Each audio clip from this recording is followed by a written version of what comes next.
Just quickly, foster children, that is something very near and dear to my heart. My husband and I have had 4 foster children.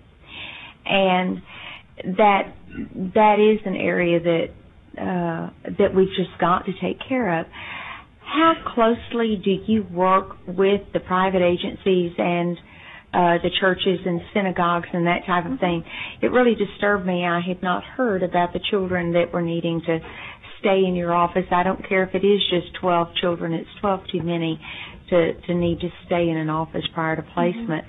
Are you working closely with, like, the Christian Child Help Foundation or DePelchin or even churches, the large churches that would be very willing to come in and assist in a multitude of ways? Are you accessing that? Representative Riddle, that's a very, very good question. First of all, most of our children, about 88% of them, are in private care. We contract with private entities to provide their care. So we're not, as an agency, we're not recruiting, training, monitoring. We work with child placing agencies to do that, like DePelchin coming out of your district. Exactly. Most of our contracts are with faith-based or mission-based, mission-driven providers. That's a pretty common denominator. That's the tradition here in Texas. It's a very rich tradition, and it's one that we do whatever we can to sustain because it's a good tradition, faith-based and mission-driven.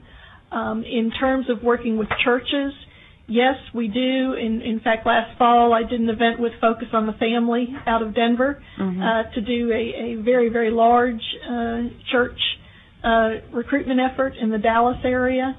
I have a committee that is created in statute, the Committee on Minority Adoptions. We have just succeeded in getting some Casey Family Foundation money for that committee to do some specialized recruitment through churches. And those are some of our best resources is through churches to find foster parents and to find adopting parents. Is through the faith-based. Absolutely. And Mr. Chairman, this question, I guess, would go to you or possibly Dr. Zerwas. Since you are connecting, and I did not know how much you were doing the connecting, but it sounds like you really are linking and connecting with the DePelchins and Christian Child Help Foundation and the faith-based, the churches and that sort of thing. In these cuts, I don't think any of us like these cuts. These cuts are not fun for anyone. But do you feel like that with these cuts being made that we're talking about, that there is a possibility that the faith-based and the churches and the DePelchins will step up and fill in the gap? To some degree. I wish I could say so, Representative Riddle. Certainly they're a very, very valued resource to us. Our children are, I'll be very honest, meeting the needs of our children is expensive. Or, for instance, like the daycare, the cost for the daycare. I can see churches, they're not going to go out and raise money to fill up the state coffers. That's not what I'm talking about. Right. I'm talking about the specific actions. For instance, with if we're going to need to cut the daycare expense, well, I can see the churches coming in and filling in the gap with the daycare. We actually have had correspondence from quite a few of the nonprofits and the churches and so forth. And basically what they have said, they said it a lot nicer than I'm going to put it, is that we're crazy if we think they can pick up the slack because they're having a tough time. They said it much nicer than the way I'm laying it out, but they just can't do it.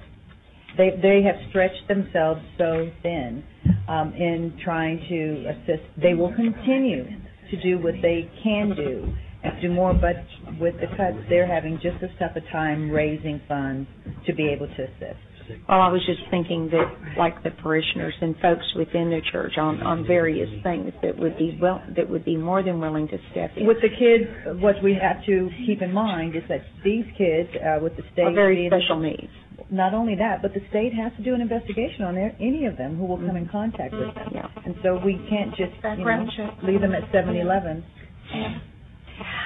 And I'm going to brag about Anne. I'm on a children's board that I've been on for probably nearly 20 years, Presbyterian Children's Homes and Services. Absolutely. And Anne has worked so hard to do this, but so many of these agencies have come to us as in Presbyterians to ask for our help. And there's just so much charitable funds out there for such a huge need. And helps with Lutheran Social Services. Methodist, Lutheran Social Services, those are our traditional providers to Pelchin. And they have done a terrific job filling the gap up to this point. I did have one of our very, very long-term providers the other day tell me he has hired yet another fundraiser, desperately hoping he can pay that salary as well as fill the gap. But he was very discouraged about the odds of being successful in doing that. It's just a sign of the economic times. Well, and unfortunately, our taxpayers, the ones that we're asking to pay the bill, are experiencing that same difficulty. Right.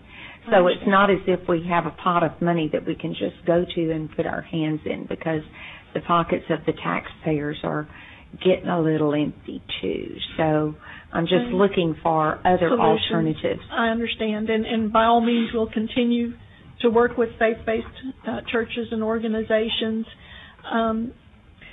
Regrettably, or it's the way it is, we do know that these efforts are best for children. Quite frankly, they're best for the taxpayer too. Because the alternative is when a judge removes more children and puts them in my care, that is my legal obligation that you have given us as a legislature to meet that child's care. I've got to bring that child into our custody and meet the needs. That is the most expensive way to meet a child's needs, and I am very loyal to the taxpayer. I understand exactly what you're talking about. I do, but I feel very strongly here that not only are these the best decisions for children, which is my first obligation, it actually turns out to be the best solution for the taxpayer, because $1,900 a month compared to $430 a month for adoption subsidy, it only makes sense to the taxpayer not to incur that increased cost. So I hear you, I understand you, I really do, and I appreciate